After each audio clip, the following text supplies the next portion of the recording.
Imagine a net so tight that not even a mechanical mosquito could slip through unnoticed. For decades, the skies over the Balkans have been a complex chessboard of intense geopolitical tension, where every single move is watched by global superpowers. But recently, Serbia just made a strategic move that left military analysts scrambling for their satellite imagery: the acquisition of the HQ-17 air defense system. According to SIPRI data, China accounted for 57% of Serbia's arms imports between 2020-2024, and this latest addition to the 250th Air Defense Missile Brigade represents a masterclass in military procurement. What exactly happens when a proud European nation, entirely surrounded by NATO members, decides to look east to build its ultimate sky shield? The answer comes in the form of a piece of hardware that is completely rewriting the regional rules of engagement. I am talking about the HQ-17. Stick around, because by the end of this video, you will understand exactly why this specific machine is currently keeping some very important people awake at night,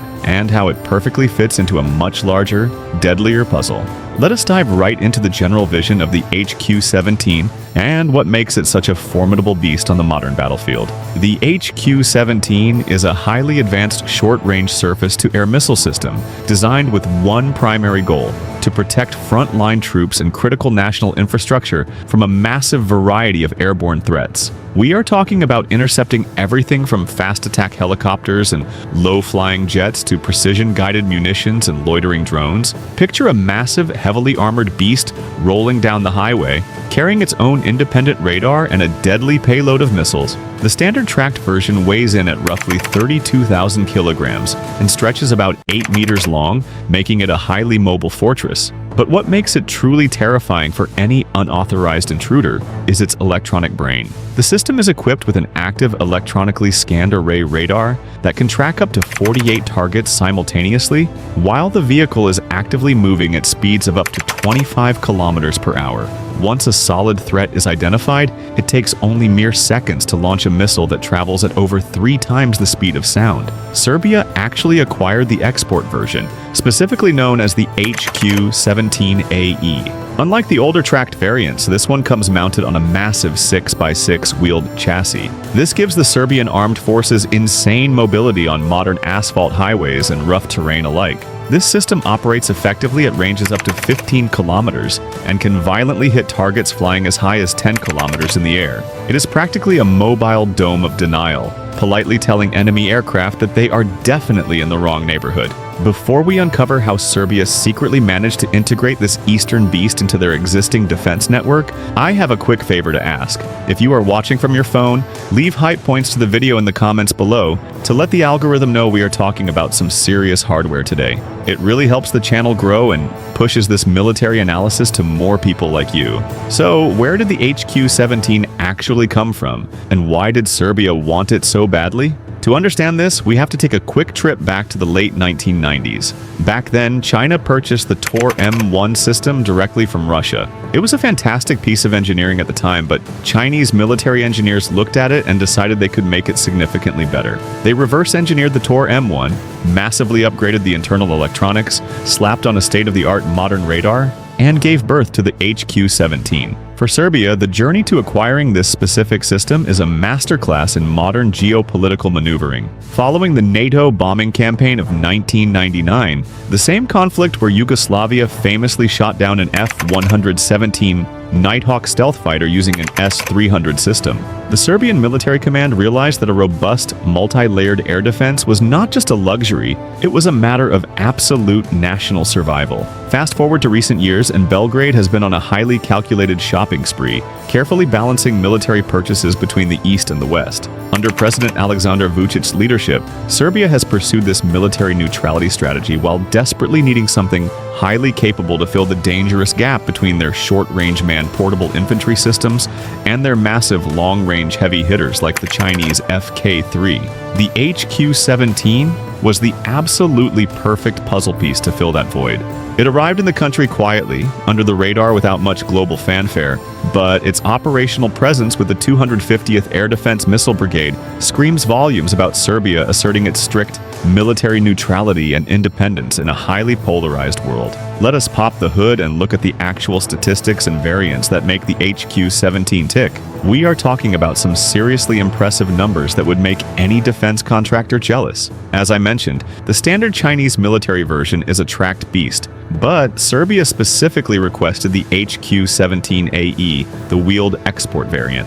Why wheels instead of tracks? Because Serbia has a highly developed European road network, and wheeled vehicles are vastly cheaper to maintain, much faster on asphalt, and burn significantly less fuel during long deployments. This specific machine carries 8 ready-to-fire missiles, safely housed inside vertical launch canisters. When the launch command is given, the system uses what is called a cold launch method. The missile is violently blasted out of the launch tube using a gas generator before its main rocket motor finally ignites in midair. This brilliant design means the launch vehicle itself does not get absolutely roasted by its own missile exhaust during rapid-fire scenarios. The interceptor missiles themselves weigh around 165 kilograms each and pack a highly lethal 15-kilogram high-explosive fragmentation warhead. If an enemy drone or fighter jet gets within that 15 kilometers kill zone, the sophisticated radar locks on instantly, and the missile maneuvers with incredible agility, pulling up to 30 G-forces to hunt down the target. Remember that open loop I mentioned earlier about the larger puzzle? Well, the HQ-17AE is completely digital, meaning it can share target data instantaneously with other air defense systems across the country, including French Thales GM400 and GM200 radar systems that Serbia acquired for seamless integration, creating an impenetrable web of overlapping fire. In the context of the broader Serbian Armed Forces, the strategic use of the HQ-17 is fascinating. It is not just a weapon, it functions essentially as an elite VIP bodyguard.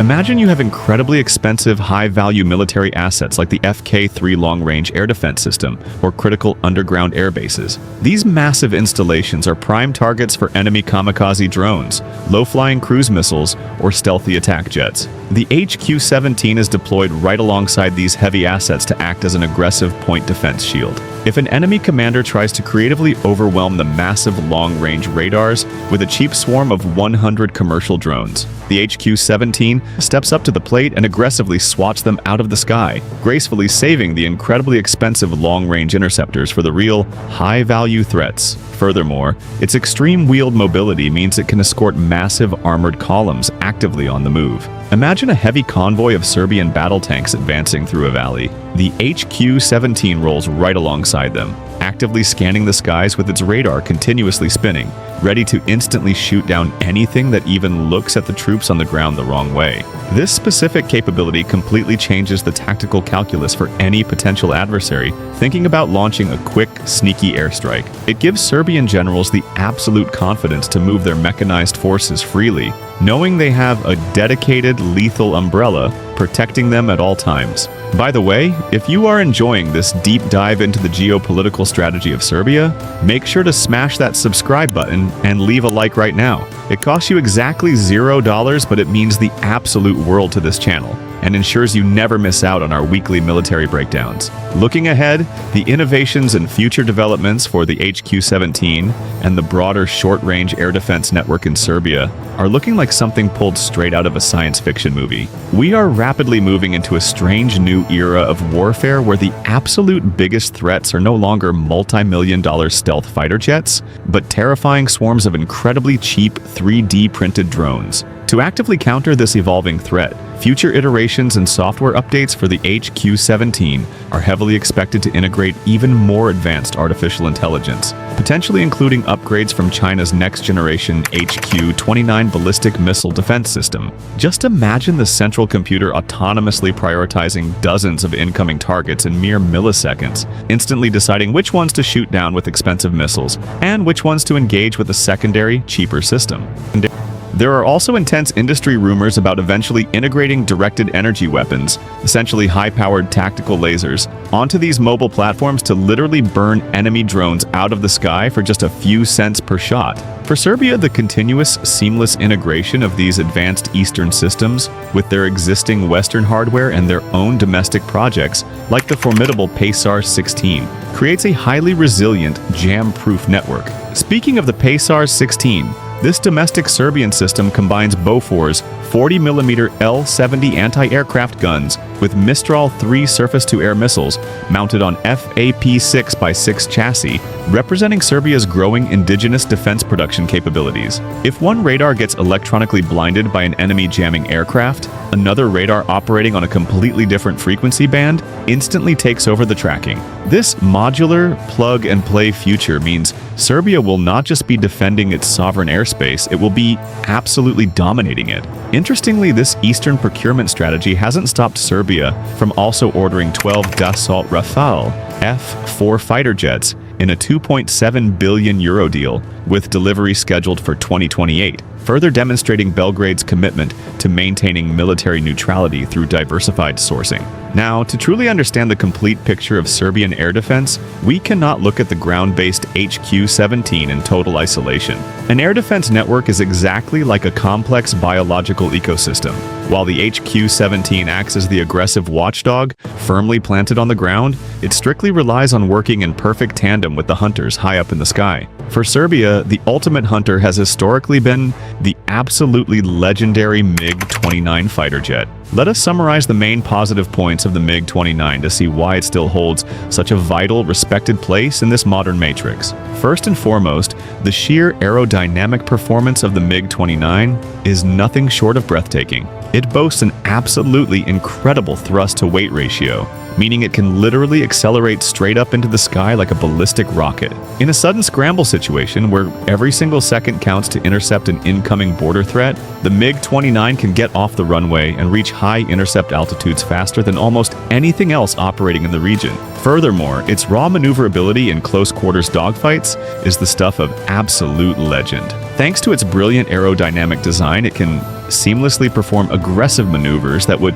completely stall out other modern jets. The advanced helmet-mounted sight combined with the deadly R-73 infrared tracking missile means the Serbian pilot literally only has to turn their head and look at an enemy aircraft to instantly lock onto it. For a country like Serbia, which requires extremely rapid response interceptors to carefully police its relatively compact national airspace, the raw kinematic performance and short-range lethality of the MiG-29 provide an excellent, highly proven layer of defense right above the safe umbrella of the HQ-17. However, no machine in the history of warfare is truly perfect, and we have to be brutally honest about the reality of modern combat. Which brings us directly to the negative points of the MiG-29. You simply cannot fight tomorrow's high-tech wars with yesterday's technology without making some very serious tactical compromises. The absolute biggest glaring issue with the MiG-29 is its internal radar and avionics package, which, despite numerous modern upgrades, is still fundamentally rooted in the engineering philosophy of the 1980s. Modern Western fighter jets equipped with advanced active electronically scanned array radars can easily see the MiG-29 from much further away. This massive technological gap allows enemy pilots to comfortably fire beyond visual range missiles before the Serbian pilot even knows their aircraft is being painted by hostile radar. Secondly, the massive twin engines of the MiG-29 are notoriously smoky and unfortunately have a very short overall service life compared to their Western counterparts. They strictly require constant, highly expensive maintenance, which painfully eats into the national defense budget. Additionally, the jet has a notoriously short combat radius. It was originally designed by Soviet engineers to take off quickly, fight aggressively directly over the front lines, and land immediately. It simply does not carry enough internal fuel for long loiter times, meaning it cannot stay in the air for extended combat air patrols without equipping massive external drop tanks, which unfortunately ruin its brilliant aerodynamic advantages. These specific limitations are exactly why the Serbian military command relies so heavily on advanced, state-of-the-art ground systems like the HQ-17 to do the heavy lifting in its complex airspace denial strategy. To wrap things up, Serbia has brilliantly built an incredibly layered, highly complex defense ecosystem that demands absolute respect. By perfectly pairing the rapid, high-flying interception capabilities of the legacy MiG-29 with the impenetrable, highly mobile ground shield of the modern HQ-17, they have successfully created a geopolitical fortress right in the heart of the Balkans. It is a truly brilliant mix of raw legacy speed and cutting-edge precision missile technology. What do you guys think? Is the HQ-17 genuinely the absolute best short-range system out there on the market today? Or does Western hardware still hold the crown? Drop your thoughts in the comments below. I read every single one of them. Do not forget to hit that subscribe button, Give the video a massive like and click the video on your screen right now for another deep dive into military strategy. See you in the next one.